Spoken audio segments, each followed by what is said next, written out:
यारों मैं इस जमाने का वो संग तराश हूं, पत्थर को बोलने का हुनर दे के जाऊंगा। अस्सलाम वालेकुम रहमतुल्लाहि व बरकातुहू। मुझे मालूम है कि हम सभी को हमारे क़ायद बैरिस्टर असदुद्दीन अवैसी साहब को सुनना है।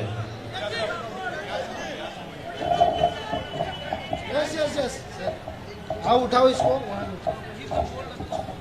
और लोग को बुलाओ, वहाँ से माइक नीचे से निकालना पड़ेगा, मगर पूरा माइक निकालना पड़ेगा। निकालो नहीं, ऐसे पकड़ के लेके चलना भाई। अरे बस यहाँ से निकालना भाई।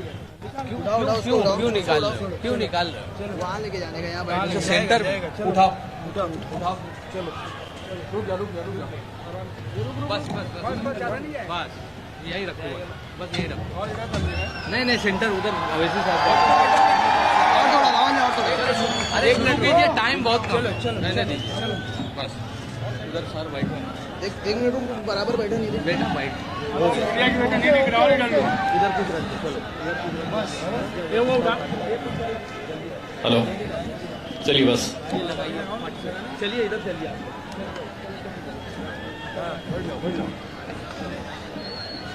दरअसल मीडिया वालों को हमें कैमरे में कैद करना है, हम क्या बोलकर जाएंगे।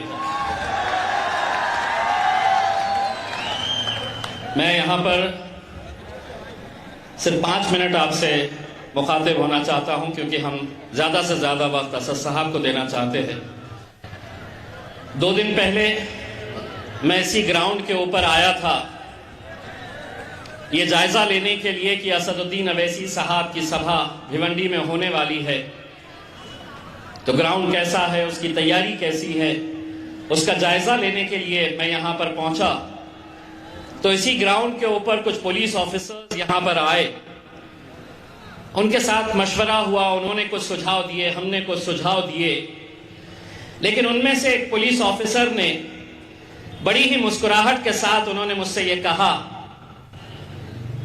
कि साहब, भिवंडी का माहौल बहुत शांत है, भिवंडी का माहौल बहुत शांत है। उनका इशारा ये था कि हम आ रहे हैं तो कहीं कुछ गड़बड़ करके ना जाए।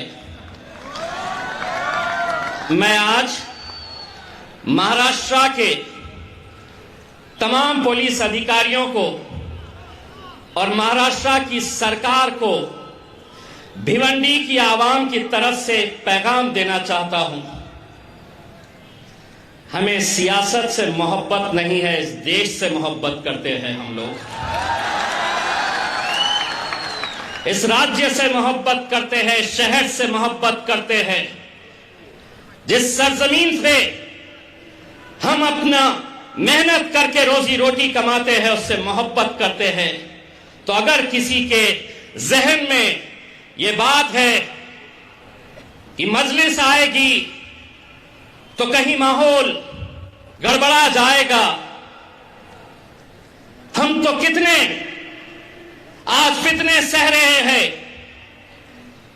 हम कैसे कैसे हालात से गुजर रहे हैं, इसके बावजूद भी हम सब्र का घूंट पी रहे हैं, क्योंकि हमें यकीन सरकारों के ऊपर नहीं है, हमारा यकीन हमारे अल्लाह के ऊपर है। और दूसरी बात यह है कि हमारी खामोशी को हमारी कमजोरी ना समझो। ये तमाम सियासी पार्टियों के लिए एक पैगाम है, हमारी खामोशी को कमजोरी ना समझो। सर झुका के अगर हम चलते हैं तो सिर्फ खौफ खुदा से। आज इस मुल्क के अंदर जो हालात है उसे देखते हुए आप खुद समझ रहे होंगे कैसे कैसे मुद्दों को हर महीने, हर 15 दिन के बाद निकाला जाता है, सिर्फ अहम मुद्दों से भटकाने के लिए। और ये जो आए हैं ना पूरी की पूरी फौज लेकर,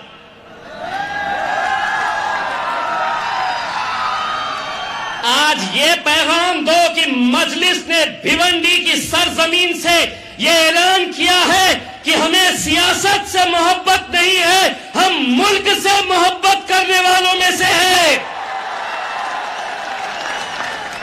लेकिन नहीं, क्या बोलते, कुछ मिलता क्या? 3 दिन तक अपनी दुकान चलती क्या? लगे रहेंगे।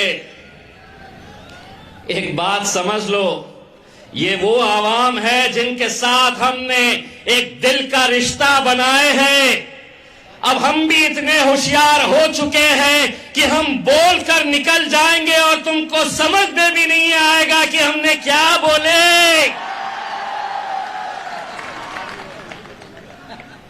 और ये आप लोगों ने ही हमें होशियार किया है, बहुत बहुत शुक्रिया आपका। जैसा किसी ने कहा, हमें फख्र है कि हमारे कायद अकबरुद्दीन अवैसी साहब औरंगाबाद में आए। प्रोग्राम था एक स्कूल की तामीर करना। वो स्कूल जो हैदराबाद में 11 ऐसी इमारतें तैयार करके वहां पर मुफ्त सीबीएसई की तालीम दी जाती है अकबरुद्दीन अवैसी साहब की तरफ से। एक स्कूल जब हम औरंगाबाद में उसका संगे बुनियाद रखने के लिए आए तो किसी मीडिया ने यह नहीं बताया कि हैदराबाद से अकबरुद्दीन अवैसी महाराष्ट्र में आया है और यहां के हिंदू, मुस्लिम, दलित, तमाम जाति के गरीब बच्चों को मुफ्त तालीम देने वाला है। किसी ने नहीं दिखाया।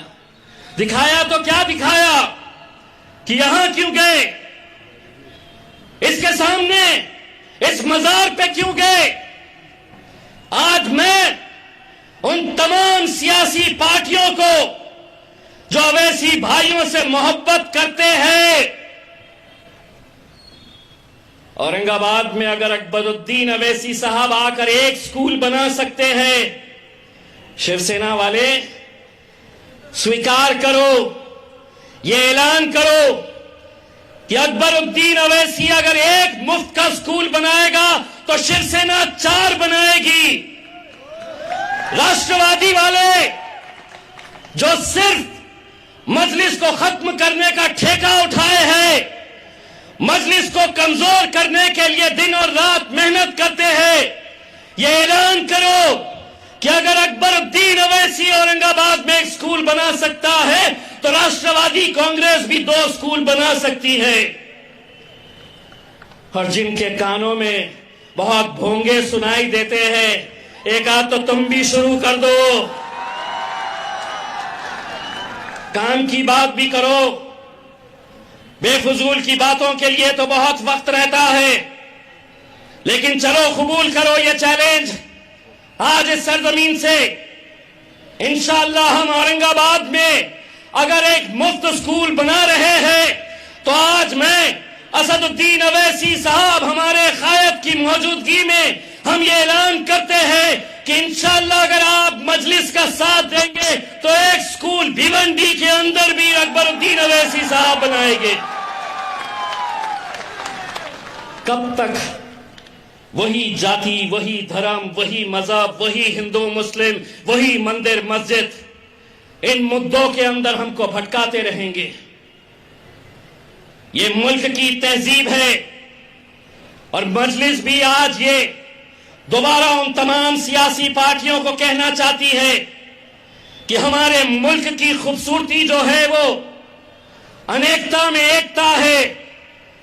तमाम तुम कोशिशें कर लो, जो साजिशें करना है कर लो, जो षड्यंत्र रचना है रच लो, लेकिन ये मुल्क अगर किसी का है तो जितना हमारे हिंदू भाइयों का है उतना ही दलित भाइयों का है और उतना ही हम तमाम मुसलमानों का ये मुल्क है।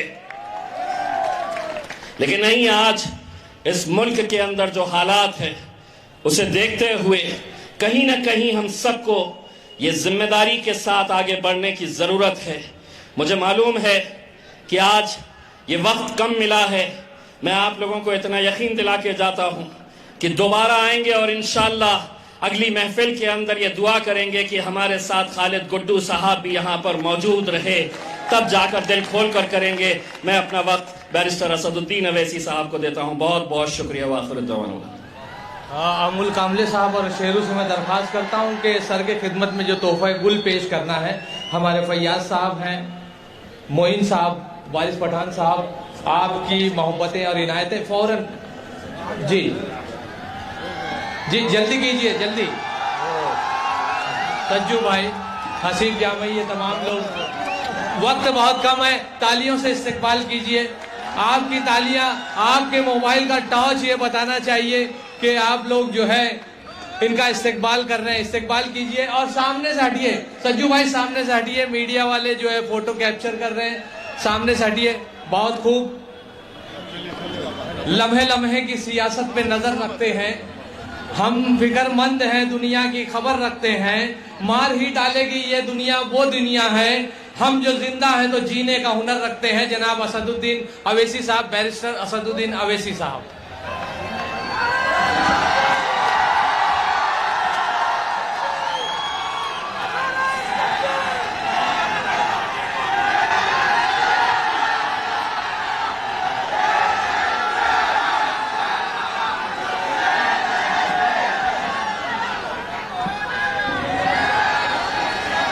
औज़ुबिल्लाहि मिनश्शैतानिर्रजीम।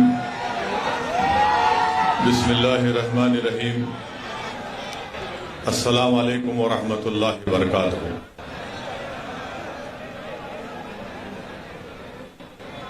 मोहतरम जनाब इम्तियाज जलील साहब,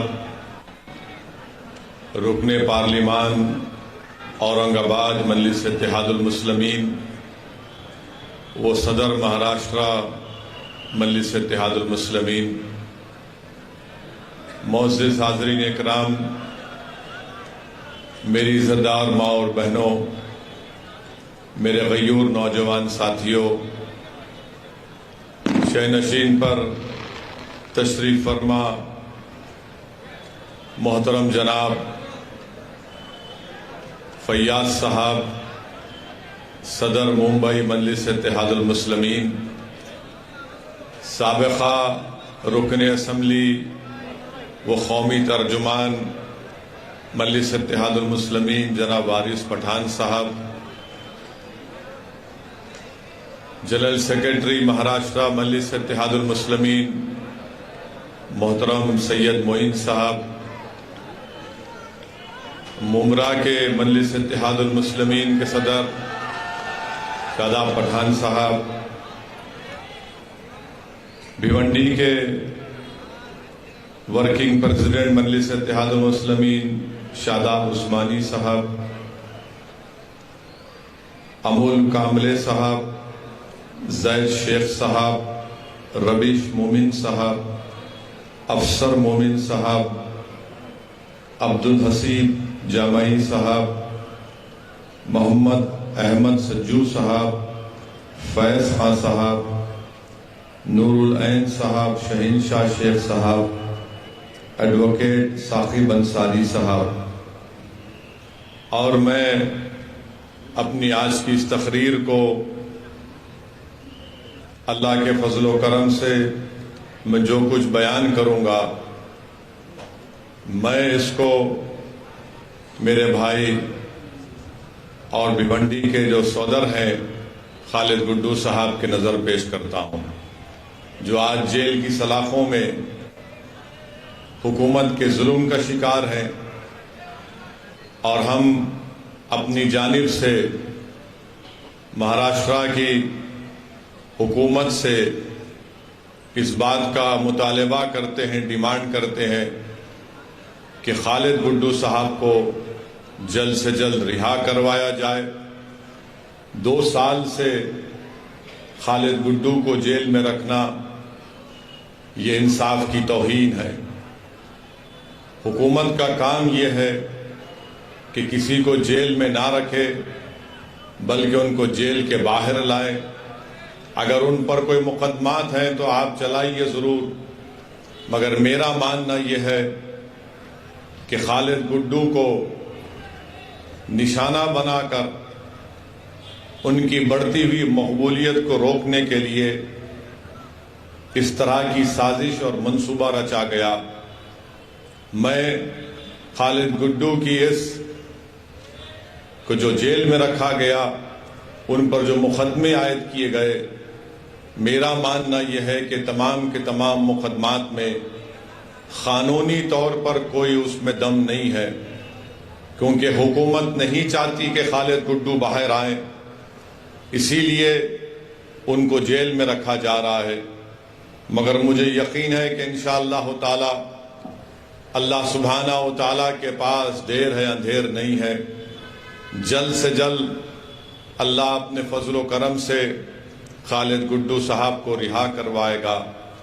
मैं महाराष्ट्र की हुकूमत से भी ये कहना चाहूँगा, यहाँ के मुख्यमंत्री से ख़ास तौर से कहना चाहूँगा कि जिस तरह से दिल्ली की हुकूमत शिवसेना के एमएलएस के ऊपर ईडी का रेड कर रही है और जिस तरीके से शिवसेना और ख़ास तौर से महाराष्ट्र के मुख्यमंत्री बड़े बेचैन नजर आ रहे हैं कि कहीं मेरे किसी प्यारे को जेल में ना डाल दिया जाए, तो मैं महाराष्ट्र के मुख्यमंत्री से कह रहा हूं कि अगर आपको अपने लोगों की फिक्र है कि कहीं मोदी की हुकूमत उनको जेल में डाल दे, तो फिर आपको ये सोचना पड़ेगा कि आपने कैसे अपनी हुकूमत में खालिद गुड्डू को जेल में डाला।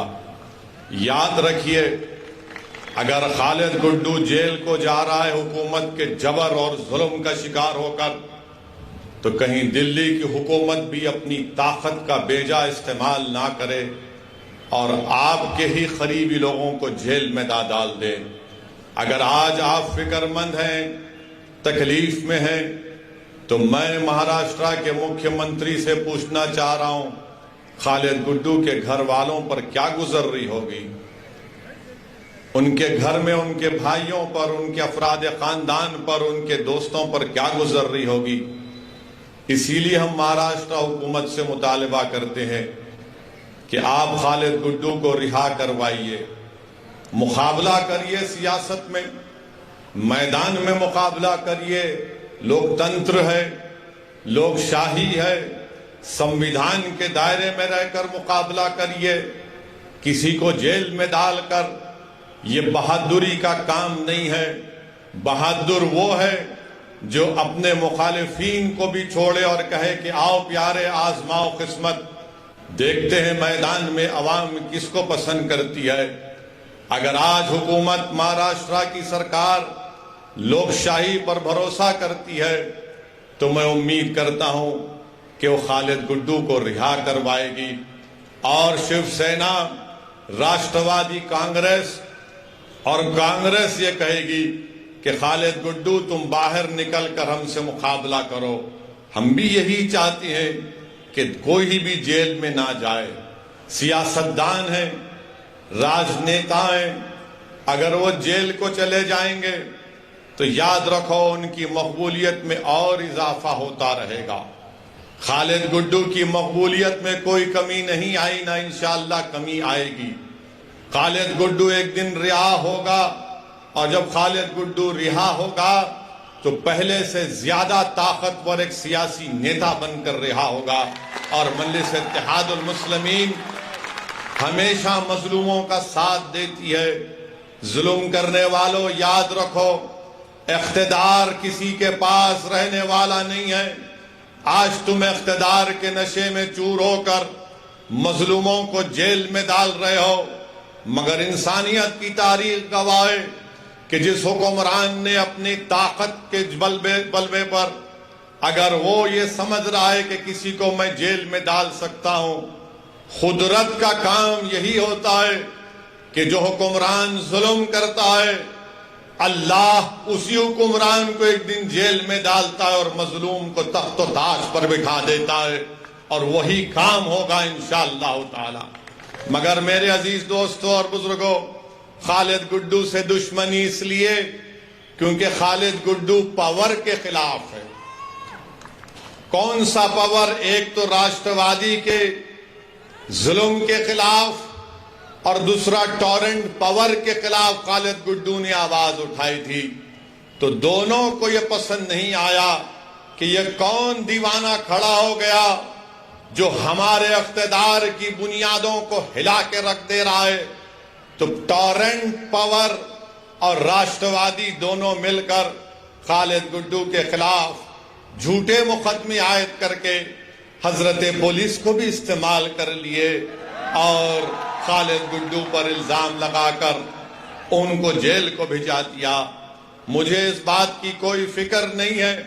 मुझे इस बात को खुलकर कहना पड़ेगा कि अगर कोई भी ओहदेदार गवर्नमेंट का उसको रूल ऑफ लॉ को फॉलो करना है, उसको कानून को संविधान पर अमल करना है।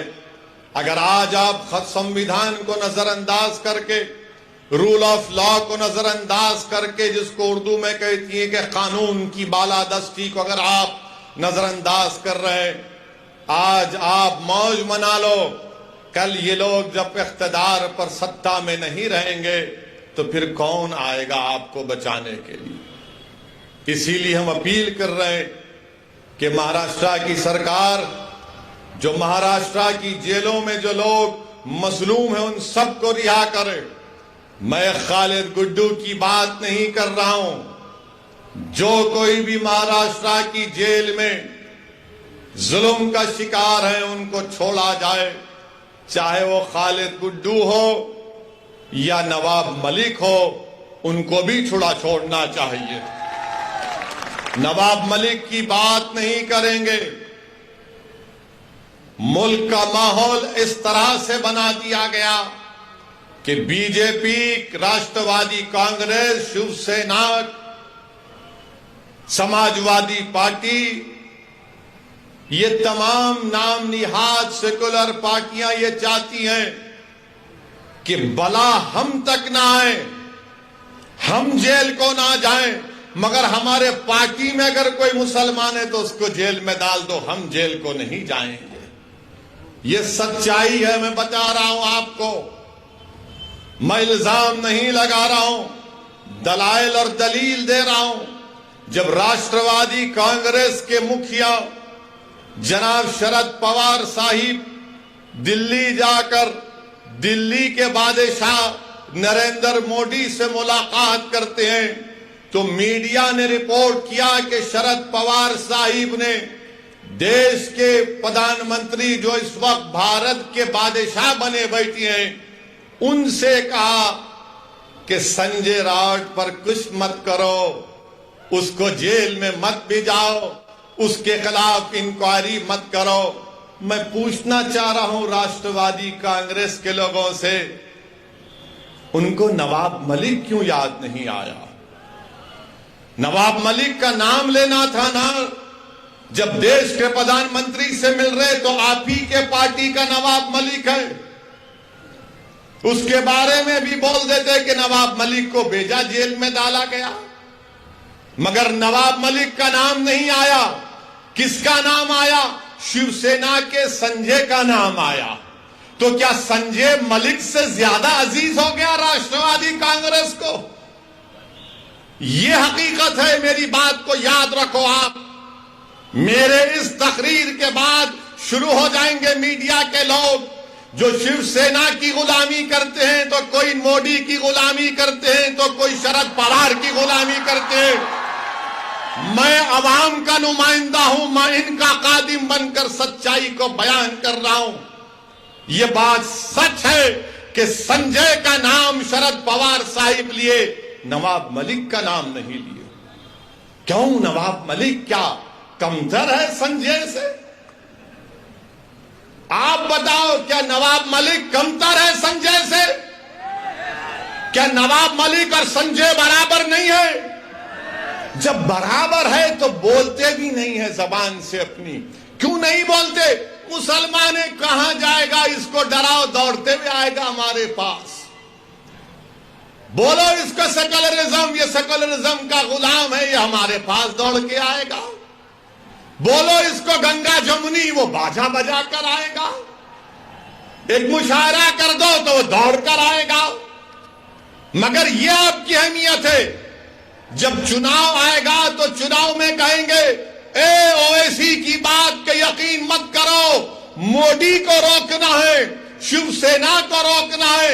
जब महाराष्ट्र के विधानसभा चल रहे थे, इसी जगह पर मैं आया था, इसी विधानसभा में भिवंडी के, मैंने आपसे अपील की थी कि यहां से खालिद गुड्डू को कामयाब करिए। मैं आपका शुक्रिया अदा भी करने आया हूं कि आपने अपनी दुआओं से मजलिस इत्तेहाद और मुस्लिमीन के उम्मीदवार खालिद गुड्डू को 44,000 वोट से नवाजा। मैं आपको दिल की गहराइयों से सलाम करता हूं। मगर उस वक्त आपको याद होगा, यही राष्ट्रवादी के लोग, कांग्रेस के लोग कह रहे थे ओवैसी को वोट मत दो, भाजपा और शिवसेना को रोकना है। और जब चुनाव हो गए तो राष्ट्रवादी और कांग्रेस ने शिवसेना से मिलकर निकाह किया, निकाह किया। अब ये 1, 2, 3 में दूल्हा कौन है मुझे नहीं मालूम, मगर एक सदाबहार दूल्हा आपके सामने खड़ा हुआ है। जब सत्ता को मिलना था, सीएम की कुर्सी थी, मंत्री की पोस्ट थी, दौलत थी, इख्तिदार था, तो बोले मुसलमान का छोड़ो, कहां जाएगा, उसको हम तो हमेशा से धोखा देते आए हैं। हमने भिवंडी में फसाद करवाया, भिवंडी में मरवाया, कि इंक्वायरी कमीशन की रिपोर्ट भी आई, मुसलमान भूल जाता है। जज्बात में लाओ मुसलमान को, भाजपा का, शिवसेना का, सेकुलरिज्म का, इसको पार्ट इसके सामने पढ़ो, मुसलमान सन्नाटे में आ जाता। अब आप बताइए, जब मैं पुकार कर कह रहा था 2019 के असेंबली और विधानसभा के चुनाव में कि कामयाब करो खालिद गुड्डू को, आपकी आवाज विधानसभा में जानी चाहिए, तो मेरी ही मुखालिफत में हमारे ही दरमियान से लोग खड़े होकर कहे ये जज्बाती बात करता है। अब बताओ क्या मैं सच था ये और आप झूठे नहीं थे? मेरे अजीज दोस्तों और बुजुर्गों, ये सब चीजें आपके सामने इसलिए रख रहा हूं ताकि आप जब यहां पर इंशाअल्लाह ताला भिवंडी के लोकल बॉडी के बल्दिया के इंतखाबात होंगे तो आप एक अच्छा फैसला करेंगे और आप मुत्तहिद होकर यहां से इंशाअल्लाह मजलिस के नुमाइंदों को कामयाब करेंगे। और मैं आपसे वादा कर रहा हूं कि हम भी ये कोशिश कर रहे हैं कि हमारी कमजोरियों को, हमारी खामियों को दूर किया जाए। मैं आपसे अपील कर रहा हूं कि आप हमारी रहबरी करिए, हमारी सरपरस्ती करिए। अगर हम गलती करते हैं तो हमारा हाथ पकड़कर टोकिए, मगर इस कारवां को, इस जिम्मेदारी को आपको लेकर आगे बढ़ना है, आपको कामयाब करना है। मैं यहां पर नहीं आया हूं अपने लिए, बार बार यही कहता हूं मैं और कहता रहूंगा। मैं यहां पर इसलिए आया हूं कि ताकि आपकी लीडरशिप बने, आपका कायद बने, जो आपकी आवाज विधानसभा हो, पार्लियामेंट हो, यहां की बल्दिया हो, वहां पर गूंजे, टॉरेंट पावर के जुल्म का खात्मा हो। ये बुनकरों की सरजमीन है, ये मजदूरों की सरजमीन है, और यहां पर एक बरखी कंपनी गरीबों का खून चूस रही है, और खून चूसने में मदद कर रही है शिवसेना, राष्ट्रवादी कांग्रेस और कांग्रेस। आखिर क्या बात है कि सिर्फ यहां पर कितने वो कोणार्क विकास अघाड़ी के सिर्फ 4 नगर सेवक है और उनका महापौर बन जाता है, सिर्फ 4 उनके। और फिर इसमें कांग्रेस भी और शिवसेना भी, बीजेपी भी इनकी मदद करते हैं। क्या बात है, ये आपके रिश्तेदार हैं क्या? 4 इनके, 47 कांग्रेस के, भाजपा की 18। क्या बैठ के बिरयानी खा लिए तुम लोग? पूरा भिवंडी को लूट लिए। 850 करोड़ का बजट कहां इस्तेमाल हुआ? जब ये सवाल हम करते हैं 850 करोड़ कहां गए, तो कल आप देखेंगे सुबह से ये रात भर नहीं सोएंगे मेरी तकरीर सुन के, करवटें बदलते रहेंगे। कैसा बोला, कैसा बोला, ये बोला, वो बोला। अरे बोलेंगे बाबा, तुम्हारे बाप को भी बोलेंगे, तुमको भी बोलेंगे, और जब तक अल्लाह जिंदा रखेगा बोलते रहेंगे। अब सुबह से शुरू हो जाएंगे, ये भड़काऊ भाषण दिया, ये ऐसा बोला, वो उस समुदाय के खिलाफ बोला। अरे बाबू, कभी तकरीर सीखना है ना संविधान के दायरे में रहकर, तो आओ मैं तुमको समझाता हूं कैसे तकरीर करना चाहिए। मगर कल से शुरू कर देंगे, 10 बजे से मीडिया को फोन आएगा, ए वो क्लिप चला ना ओवैसी की, ए उसने ऐसा बोला था, तू चलाया क्यों नहीं? ए कल रात में वारिस को बुलाकर बिठा के इसको पूछ जरा। कितनों को बिठा के पूछेंगे, कुछ भी निकलने वाला नहीं है इसमें से। जो बात सच्ची होती है वो कड़वी होती है। कड़वी उन लोगों के लिए होती है जो जुल्म करते हैं, और जो बात सच्ची होती है वो अवाम के दिलों को छू जाती है और दिलों में समा जाती है। इसीलिए मजलिस इत्तेहादुल मुस्लिमीन से मुखालिफत। 850 करोड़ का बजट, और अस्पताल जैसा भी कहा गया कि वेंटिलेटर पर है। 850 करोड़ कहां गए? कैसे अस्पताल नहीं अच्छा हुआ? किसके जेब में गए? आप अंदाजा लगाइए, 850 करोड़ का बजट अगर अस्पताल की अच्छाई के लिए, डेवलपमेंट के लिए इस्तेमाल होता तो गरीबों को इससे फायदा पहुंचता भिवंडी की। मगर इनको ये चाहते हैं कि नहीं नहीं, गारत का गड़ा है इनका, भरता नहीं है। 850 करोड़, मेरे को कितना, तेरे को कितना? अरे क्या ये खाजा का लंगर है, लूट के लेके जाएंगे तुम लोग? ऐसा लगता कि पूरे डाकू एक हो गए, ये मेरा हिस्सा, ये तेरा हिस्सा, ये मेरा हिस्सा। और इसी हिस्सेदारी में आपको अपना हिस्सा नहीं मिलता है। इसीलिए मैं आपसे अपील कर रहा हूं कि आने वाले बल्दिया के इंतखाबात में आप मुत्तहिद होकर मजलिस इत्तेहादुल मुस्लिमीन के उम्मीदवारों को कामयाब करिए। मेरी आपसे अपील है कि आपकी आवाज भिवंडी की बल्दिया में गूंजनी चाहिए, आपके मसाइल की का हल मिलना चाहिए। और जिस तरीके से आपने अल्हम्दुलिल्लाह 44,000 वोट खालिद गुड्डू को दिए, मुझे यकीन है कि आने वाले बल्दिया के इंतखाबात में आप मुत्तहिदा तौर पर मजलिस के उम्मीदवारों को कामयाब और कामरान करेंगे। मेरे अजीज दोस्तों और बुजुर्गों, मैं आपसे अपील कर रहा था, बता रहा था कि मुल्क में जो हालात हैं वो आप सब जानते हैं, मुझसे बेहतर आप जानते हैं। आज प्रधानमंत्री, देश के वजीर आजम, दिल्ली के बादशाह अपनी हुकूमत के 8 साल के पर बड़े बड़े बातें आज किए हैं। मैं देश के प्रधानमंत्री से इतना पूछना चाहता हूं, देश के प्रधानमंत्री, आखिर ये क्या बात है कि 1 लीटर दूध और 1 डबल रोटी का लोफ पैकेट एक ही कीमत में क्यों मिल रहे हैं प्रधानमंत्री? 1 लीटर दूध और 1 डबल रोटी का पैकेट। तो बीजेपी वाले बोलेंगे क्या बोलता है ना, क्या बोल रहा है? दूध भी खरीद ले, डबल रोटी खा ले, पेट भर जाएगा। अरे आप बताइए, महंगाई, कभी इतनी महंगाई भारत में कभी नहीं हुई थी, और आज 8 साल देश के प्रधानमंत्री अपनी हुकूमत के मना रहे हैं। महंगाई, इन्फ्लेशन सबसे हाईएस्ट है। बेरोजगारी नौजवानों में जो भारत में, दुनिया में किसी मुल्क में नहीं है। मगर मोदी जी बोल रहे 8 साल में मैंने चांद पर जाकर मट्ठी आपके कदमों में डाल दी। आपको देश के प्रधानमंत्री बोल रहे हैं कि 8 साल में बहुत बड़ा काम कर दिए। फिस्कल डेफिसिट 40 साल में सबसे ज्यादा है। रिटेल इन्फ्लेशन 20 साल में सबसे ज्यादा है।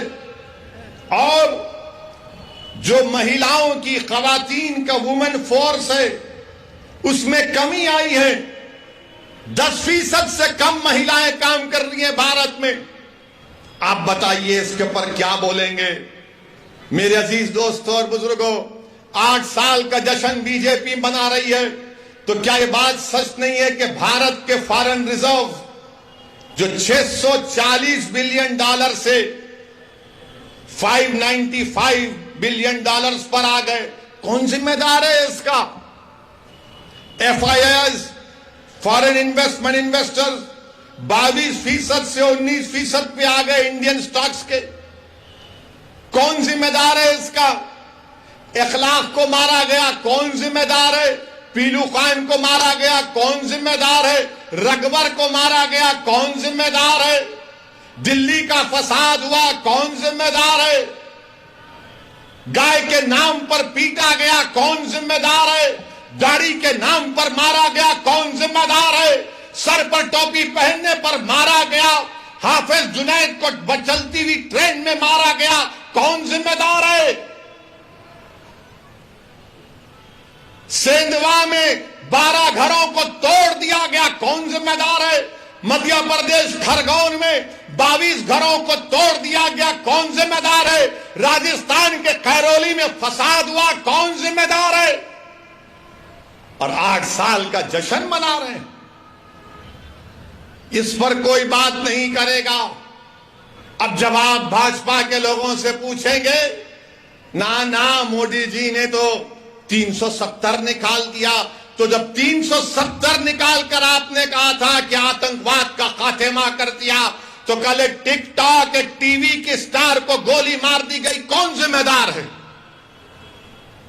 एक गवर्नमेंट का मुलाजिम पंडित था, कश्मीरी पंडित, उसको मार दिया गया, कौन जिम्मेदार है?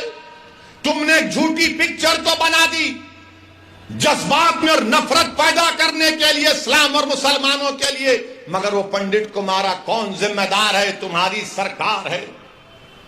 पड़ोसी पाकिस्तान से टेररिस्ट कश्मीर में घुस कर आकर गोलियां चलाते हैं, कौन जिम्मेदार है इसका? आपकी सरकार है। नौकरियां नहीं है, कौन जिम्मेदार है इसका? कौन जवाब देगा इसका? हां, मैं मानता हूं कि इन सब की जिम्मेदारी अगर किसी पर है, इन्फ्लेशन बढ़कर है, तो मुगल बादशाह अकबर जिम्मेदार है। नौजवानों में, युवाओं में बेरोजगारी है, तो ताजमहल बनाने वाले शाहजहां की जिम्मेदारी है। पेट्रोल डीजल बढ़ गया, औरंगजेब जिम्मेदार है, मोदी जी नहीं है जिम्मेदार। ये लोग करके गए, इसीलिए पेट्रोल आज तक बढ़ रहा है। सरकार आपकी है, मैं खुद कह रहा हूं ना, औरंगजेब, अकबर, शाहजहां सब जिम्मेदार हैं, मोदी जी नहीं है जिम्मेदार। मेरे अजीज दोस्तों और बुजुर्गों, एक बात मैं भारत के मुसलमानों को भिवंडी से कहना चाहूंगा। भारत के जो सेकुलर जहन रखने वाले हमारे हिंदू भाई बहन हैं, दलित हैं, ओबीसी समाज के लोगों से कहना चाहूंगा, भारत कैसे बना? ये आज जो भारत है कैसे बना? ये आरएसएस, बीजेपी कहती है कि आक्रमण करने वाले मुसलमान आए थे, कहते हैं ना, ये आए थे, आक्रमण करने वाले आए थे भारत में। तो क्या भारत की तारीख सिर्फ मुगलों से शुरू हुई क्या? नहीं, 65,000 साल पहले भारत में जो मौजूदा भारत है, या जो हम जिसको कहते हैं, ये हमारा जो खित्ता है, उसमें 65,000 साल पहले अफ्रीका से लोग आए थे। 65,000 years ago, people from Africa came to India, Bharat of that time. फिर 45,000 साल पहले ईरान से किसान आए थे। फिर उसके बाद मशरिकी एशिया से ईस्ट एशिया से लोग आए। फिर उसके बाद से सेंट्रल एशिया, वस्ती एशिया से लोग आए, उनको आर्यन बोलते। तो 4 किस्म का माइग्रेशन हुआ, अफ्रीका से, ईरान से, और तीसरा हुआ मशरिकी एशिया से, जिसको स्टेप्स पैस्टोरलिस्ट कहते हैं, और चौथा वस्ती एशिया से, जिनको आर्यन कहते हैं। ये चार आए तो भारत बना। अब भारत किसका है मालूम आपको? मेरा भी नहीं है भारत, ना उद्धव ठाकरे का भी है, ना ओवैसी का है, ना मोदी का है, ना शाह का है। भारत अगर किसी का है तो द्रविडियन का है, आदिवासियों का है। द्रविडियन और आदिवासियों का है। मीडिया वालों, तुमको मसाला दे रहा हूं, मगर याद रखो, अगर तुम चलाओगे तो फंस जाओगे। चलाओ, मेरे को कोई बात नहीं है, क्योंकि दूल्हे का नाम लेकर ही तो नाम चलता है। चलाओ। तो चार लोग आए थे, माइग्रेशन हुआ। ये मुसद्दिका आपसे कह रहा हूं, मगर बीजेपी आरएसएस का मुगल आए, मुगल आए, मुगल आए, मुगल आए। अबे अफ्रीका से भी तो आए थे, ईरान से भी आए थे, सेंट्रल एशिया से भी आए थे, ईस्ट एशिया से भी आए थे। ये सब मिले तो भारत बना। मगर आदिवासी यहां का है, द्रविडियन यहां का है। ये आर्यंस आए थे 4000 साल पहले। अच्छा, अब हैरत की बात यह है कि जब मैं ज्ञानवापी मस्जिद के बारे में कहा कि बाबरी मस्जिद की तरह इसको छीनने की कोशिश की जा रही है, तो सोशल मीडिया पर संघ परिवार के लोगों ने कह दिया, ए ओवैसी तो इसके पूर्वज ब्राह्मण थे। मेरे बाबा का नाम सुल्तान सलाहुद्दीन ओवैसी, दादा का नाम अब्दुल वाहिद ओवैसी, दादा के बाबा का नाम इस्माइल ओवैसी, और भी जा सकता हूं। नहीं, ये ब्राह्मण थे। अच्छा, अब इसका जवाब यहीं पर देता हूं, भिवंडी में। सुनो, आप मुंह नहीं लगना मेरे, तुम याद रखो, मैं उन पागलों की तरह नहीं हूं, थम्स अप नहीं हूं, दलाइल देकर बात करता हूं। सुनो, मेरा ताल्लुक किससे? मेरा ताल्लुक बाबा आदम से है। हम तमाम का ताल्लुक, हमारे अब्बा कौन है? अब्बा कौन है? हमारे अब्बा कौन है? बाबा, हमारे अब्बा आदम है। और जब अल्लाह ने हजरत आदम को हमारी अम्मा के साथ दुनिया में भिजाया, तो अब्बा ने कहां कदम रखा मालूम? भारत में। तो ये मेरी बाप की जमीन हुई। अब बाप की जमीन से औलाद का कोई हक छीन सकता? छीन सकता? अब्बा अल्लाह भी जाया तो बोले भारत में आ गए, एक कदम यहीं रखा, अब्बा की जमीन है। अबे तू मेरे को कहां मिला रहा जाके? मेरा ताल्लुक अब्बा आदम से है प्यारे। मगर जब तुमने ब्राह्मण कहा, तो क्या यह बात सच नहीं है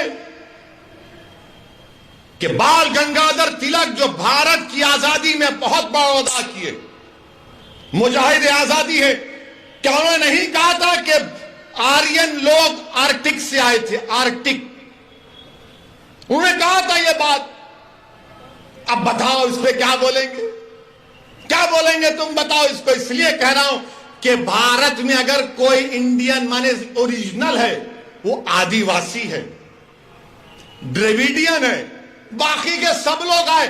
और ये प्रूव हो चुका है कि आबादी का 65% हिस्सा, ये चार जो माइग्रेशन हुए, आप करा के देख लो।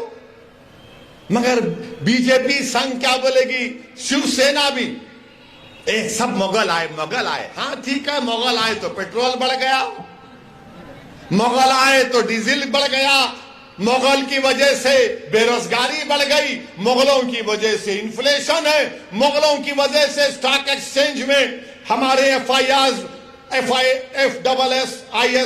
22 से 19% हो गए, मुगलों की वजह से रोटी महंगी हो गई, मुगलों की वजह से दूध महंगा हो गया।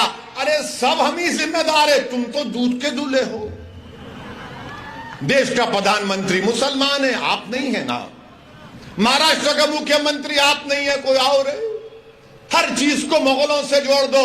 अरे मुसलमानों का मुगलों से कोई ताल्लुक नहीं है, हमारा ताल्लुक मुगलों से नहीं है, वो बादशाह थे।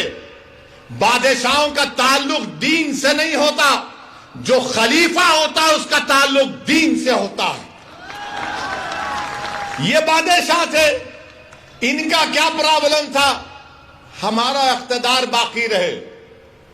वो बादशाह थे, अपने नहीं मंदिर तोड़े। तो फिर इसका भी जवाब सुन लो। ये जो अशोका का पोता था, पुष्यमित्रा सिंघा कौन थे? अशोका के पोतरे को किसने मारा? और यही शख्स ने 40,000 बुद्धिस्ट इबादतगाहों को निस्तो नाबूद कर दिया। चलो बोलो, इस पे झूठ है क्या? बोलो, इस पे झूठ है क्या? कौन था पुष्यमित्रा सिंघा? बताओ। नहीं बोलेंगे। अब जब सुनेंगे तो खामोश हो जाएंगे।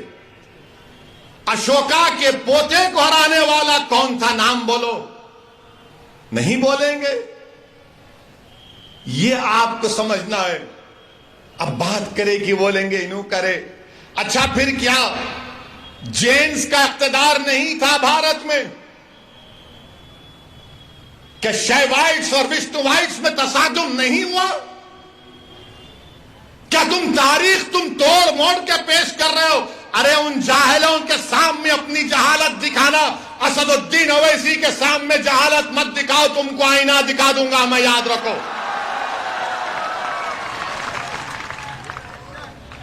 बोलो, अशोका के पोते को किसने मारा था? कौन मारा था अशोका के बेटे को? बोलो। नहीं बोलेंगे।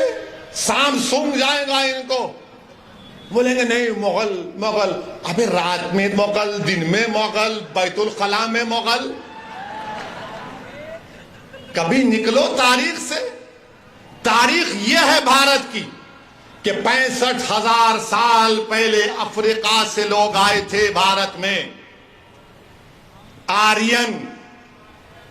आर्यन तो 4,000 साल का मामला है। और फिर बोलते नहीं, ये अनटचेबिलिटी जो है ये मुगलों ने शुरू की। झूठ। सच क्या है? सच ये है कि बाबा साहेब अम्बेडकर ने कहा कि 400 AD यानी हजरत ईसा के इस दुनिया से उठाने जाने के बाद 400 AD में ये अनटचेबिलिटी शुरू की गई है। बाबा साहेब अम्बेडकर ने लिखा। ह्यून सैंग एक ट्रैवलर है, उसकी किताब पढ़ो। ये संगी नहीं पढ़ते। काली मुगल मुगल मुगल। बोलो कौन? क्या बाबा साहेब अम्बेडकर ने नहीं कहा था? उस पर बात नहीं करेंगे। और बोलेंगे तुम लोग मंदिरों को तोड़ दिए। तो क्या स्वामी विवेकानंदा ने अपनी किताब में नहीं लिखा कि जगन्नाथ की मंदिर बुद्धिस्ट इबादत गाह पर बनाई गई? बोलो, मुझ पर इल्जाम लगाने वालों, बोलो। ओवैसी को जान की धमकी देना, ओवैसी को गाली देना, दिन रात मेरे नाम का वजीफा पढ़ना। मैं जो मसाइल को आज उठा रहा हूं, तुम जवाब दो उसका। अगर तुम 700-600 साल की तारीख की बात करोगे, मैं 65,000 साल की तारीख की बात करने को तैयार हूं। आओ बैठेंगे, बात करेंगे। अब बोलेंगे, ए क्या बोलता है? तेरे घर में खोदेंगे। किसी ने मुझे फोन करके कहा कि आपके घर में खोदेंगे। मैंने कहा मेरे घर में तुम खोद नहीं सकते। बोले कैसे नहीं खोद सकते? बोला मेरा घर है, कोई आंख उठाकर नहीं देख सकता, याद रखो। खोदेंगे। अब बोल रहे ताजमहल के नीचे, उसके तहखाने में क्या है देखेंगे। अब तो बोल रहे कि आगरा के किले में जो मस्जिद है उसके नीचे खोदेंगे। मेरे को लगता है बीजेपी RSS वाले, जरा कान खोल के सुनो आप, किसी को बोलना नहीं बात मेरी, किसी को नहीं बोलेंगे ना आप, ना नहीं बोलना है तो कट्टी हो जाएंगे। अपनी दोस्ती बरकरार रहे। तो इसलिए खोद रहे वो लोग कि देश के प्रधानमंत्री की डिग्री तलाश कर रहे, कहां है कहां है कहां है। नरेंद्र मोदी की एमए पॉलिटिकल साइंस की डिग्री है, मगर देश के प्रधानमंत्री की एंटायर पॉलिटिकल साइंस की डिग्री है, मिलती नहीं है। तो शायद प्यारे बोल रहे मस्जिद के बहाने डिग्री मिल जाएगी, मस्जिद तो नहीं मिलेगी। क्या बात है बताइए आप, ये जोक है, सीरियस मत ले लीजिए। देश के प्रधानमंत्री भी मन की बात में बोलते जरा ह्यूमर होना चाहिए, तो ह्यूमर की बात कर रहा हूं। कोई बोलते ताजमहल में मेरे को कोई सोशल मीडिया पे दिखा एक शख्स, मैं नहीं कह रहा हूं, वो कोई आदमी था, उनका कोई क्यूरेटर दोस्त था, वो उनके साथ ताजमहल को गए, बोले मुझे नीचे जाके दो कमरे में देखना है। तो उसने सोशल मीडिया पे लिखा कि तुम्हारा फोन डिपॉजिट कर दो, फोन डिपॉजिट कर दिए। उसके बाद नीचे गए तो फिर चेकिंग हुई, फिर वो कमरे के पास ताले पर लगा हुआ था गवर्नमेंट ऑफ इंडिया का स्टैंप। बोले नहीं अंदर नहीं आ सकते आप। अरे बोले भाई खाली खरीद करके नहीं, देखना भी नहीं, तुम कान लगा के सुन सकते। तो बेचारे कान लगाए तो अंदर से इंसानों की आवाज आ रही थी, अंदर से इंसानों की बड़ी प्यारी आवाज आ रही थी। और वो आवाज क्या बोल रही थी? चौकीदार से पूछो महंगाई इतनी क्यों है। इस पे तो केस नहीं बुक हो सकता ना, जाओ बुक कर लो शाहजहां पे, मुमताज पे, मुझे क्या करना है। मैं सोशल मीडिया पे पढ़ के कह रहा हूं, उसको बुक करो आप। मगर मेरे अजीज दोस्तों और बुजुर्गों, मुल्क की हालात आपको ये बता रहे हैं कि नफरत और बीजेपी और संघ परिवार मिलकर भारत के मुसलमानों के खिलाफ एक ऐलान जंग कर चुके हैं, ऐलान जंग कर चुके हैं। और हमारी हर तहजीब की हर निशानी को मिटाना चाहते हैं, हर चीज को मिटा देना चाहते हैं। हलाल गोश्त देश के लिए खतरा, हिजाब देश के लिए खतरा, दाढ़ी देश के लिए खतरा, टोपी देश के लिए खतरा, मस्जिदें देश के लिए खतरा, मस्जिद की मीनारें देश के लिए खतरा, मस्जिद की अज़ान की आवाज देश के लिए खतरा, सब चीज खतरा है देश के लिए। और इस बात में आप देख लो, जब ये बातें हो रही हैं तो क्या कांग्रेस कुछ बोलती, क्या राष्ट्रवादी कुछ बोलती है, क्या शिवसेना कुछ बोलती है, क्या समाजवादी कुछ बोलती है, क्या आम आदमी पार्टी कुछ बोलती है? कोई अपने आप को सेकुलर पार्टी बोलने वाले कुछ नहीं बोलेंगे। हलाल पे गोश्त पे नहीं बोलेंगे, हिजाब पे नहीं बोलेंगे, अज़ान पे नहीं बोलेंगे, ज्ञानवापी मस्जिद को छीनने की बात पर नहीं बोलेंगे। क्यों नहीं बोलेंगे? मुसलमान को डराओ, वो तो हमारा कैदी है, और हम ज्यादा बोलेंगे तो हमारा हिंदू वोट हमको नहीं मिलेगा। मेरे अजीज दोस्तों और बुजुर्गों, इसका मुझे जिस बात का अंदेशा है कि अगर इस तरह से दबाया जाएगा, इस तरह से रुसवा किया जाएगा, तो फिर ये जो नौजवान जो आज भारत में खास तौर से दलित और मुसलमान नौजवान हैं, अगर उनका एतमाद जमहूरियत से, लोकशाही से अगर कम हो जाएगा, वो अपने घरों में जाकर बैठ जाएंगे, वो घरों में जाकर अपने बैठ जाएंगे और दूसरे दर्जे के शहरी बन जाएंगे। मैं नहीं चाहता कि ये नौजवान जो कल इस देश का मुस्तकबिल इनके कंधों पर रहेगा, वो मायूस होकर, रुस्वा होकर अपने घरों में बैठ जाएं, अपने दरो दीवार को बंद कर लें, अपने दिमाग को सोचने की और तमीज पर जोर ना डालें और बंद कर लें अपने दिमाग को। वो हमारी जमहूरियत के लिए खराब दिन होगा। इसीलिए मैं कहता हूं और कहता रहूंगा, जमहूरियत है। ज्ञानवापी मस्जिद के बारे में बोला तो कौन सा गुनाह किया? मैं जब बाबरी मस्जिद का फैसला आया था, मेरी प्रेस कॉन्फ्रेंस उठाकर देख लो आप, मैंने उस फैसले को कहा था, अंग्रेजी में कहा था कि this is a victory of faith over facts, this is a victory of faith over facts. मैंने अपने प्रेस कॉन्फ्रेंस में कहा था कि मुझे अंदेशा है कि इस फैसले के बाद और मसाइल शुरू हो जाएंगे। मैंने नाम लेकर कहा था, ज्ञानवापी, मथुरा, लखनऊ की टीले वाली मस्जिद, सब सच साबित हो रहा आज।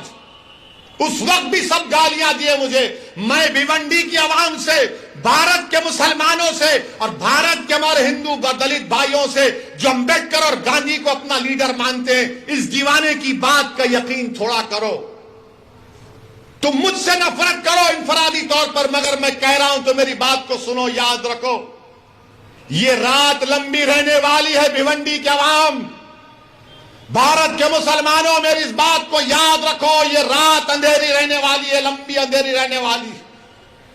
अगर तुम ये समझ रहे हो कि कोई सेकुलर पार्टी आकर तुम्हारे इस अंधेरे को दूर करेगा, ये अंधेरा क्या है? फिरका परस्ती का अंधेरा, नफरत का अंधेरा। इस अंधेरे में अगर रोशनी अगर कोई पैदा कर सकता है तो आप और हम कर सकते हैं। आप एक चिराग जलाओ अपनी सियासी ताकत का, एक चिराग जलाओ। इस चिराग में तुमको तेल की जरूरत नहीं, इस चिराग में तुमको अपने आंसुओं की और अपने जज्बात की जरूरत है। तुम एक चिराग जलाओ इन तूफानों में, इन नफरत के तूफानों में, इस चिराग को जलाओ और अपनी रोशनी से तमाम माहौल को मुनव्वर कर दो। अगर आज आप खामोश बैठ जाएंगे तो फिर आने वाली नस्ल आपको जवाब नहीं देगी, आपको जवाब देना पड़ेगा। मेरे अजीज दोस्तों और बुजुर्गों, हिजाब, हलाल गोश्त, मस्जिद, अज़ान, CAA सब पे होते होते अब टीवी पर अल्लाह के रसूल सल्लल्लाहु अलैहि वसल्लम की शान में बकवास भी हो रही।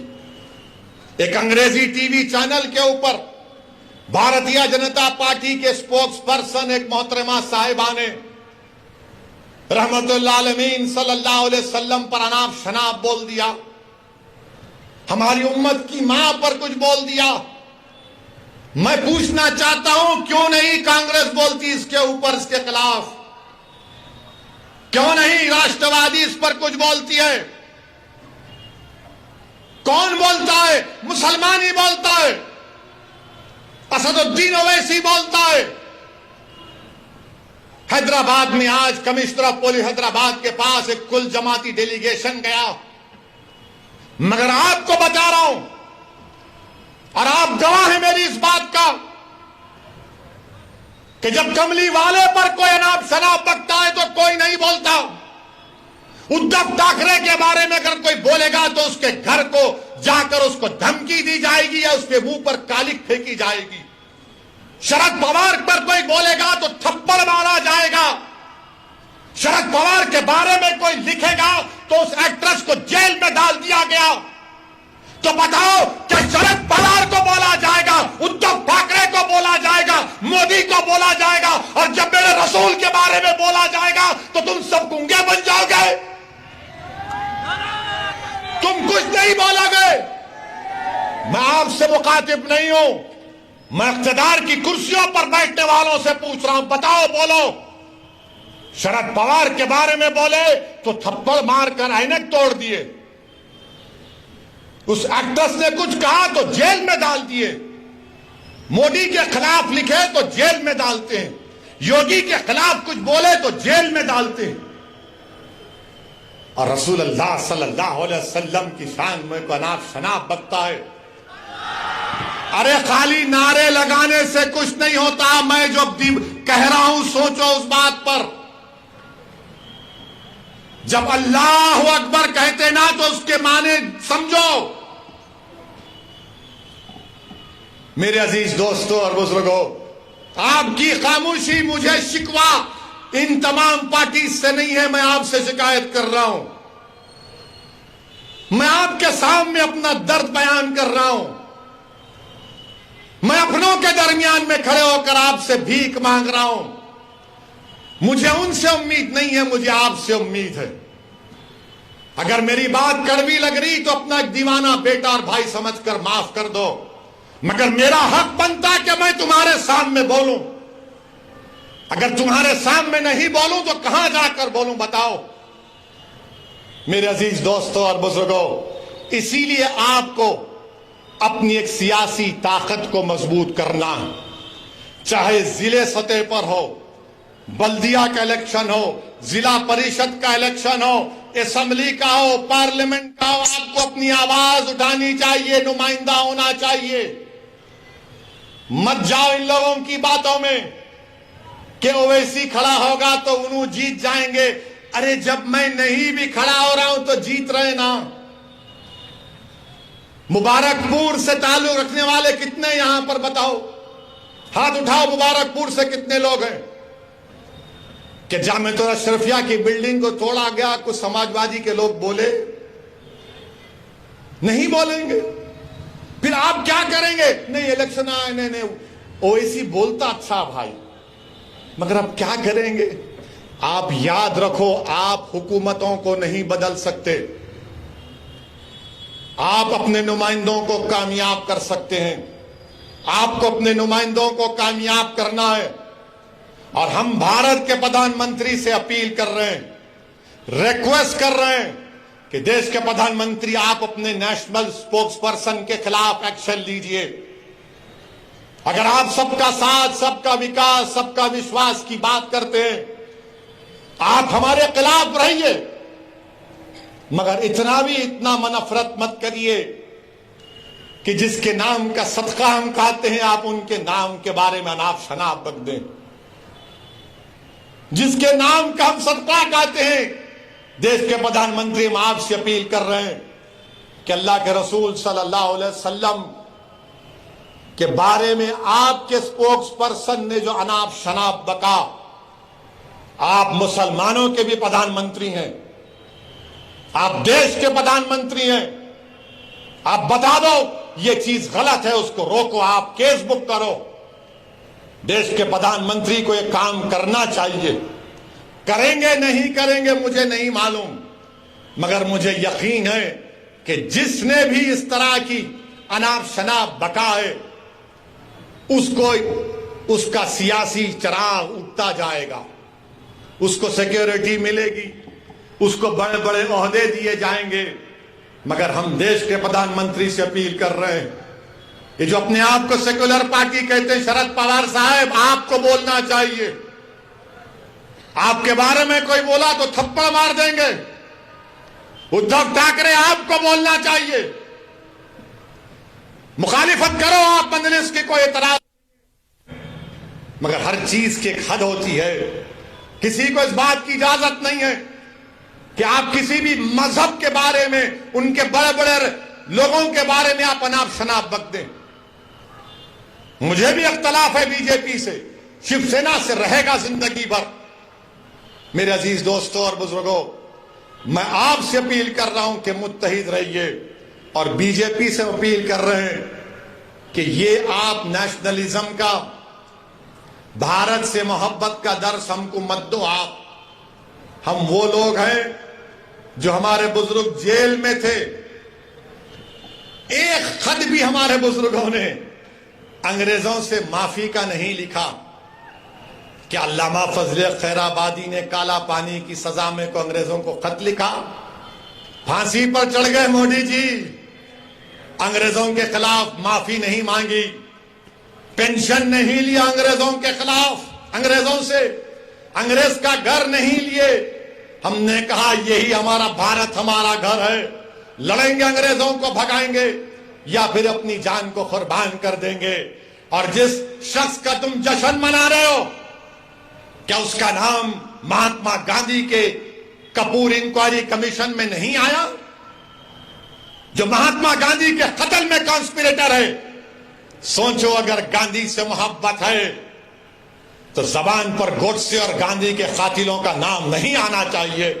मेरे अजीज दोस्तों और बुजुर्गों, आपका बेहद शुक्रिया कि आप तशरीफ लाए, और आपसे अपील करता हूं कि अपनी दुआओं में खालिद गुड्डू के लिए और नवाब मलिक के लिए दुआ करिए। अस्सलाम वालेकुम व रहमतुल्लाह।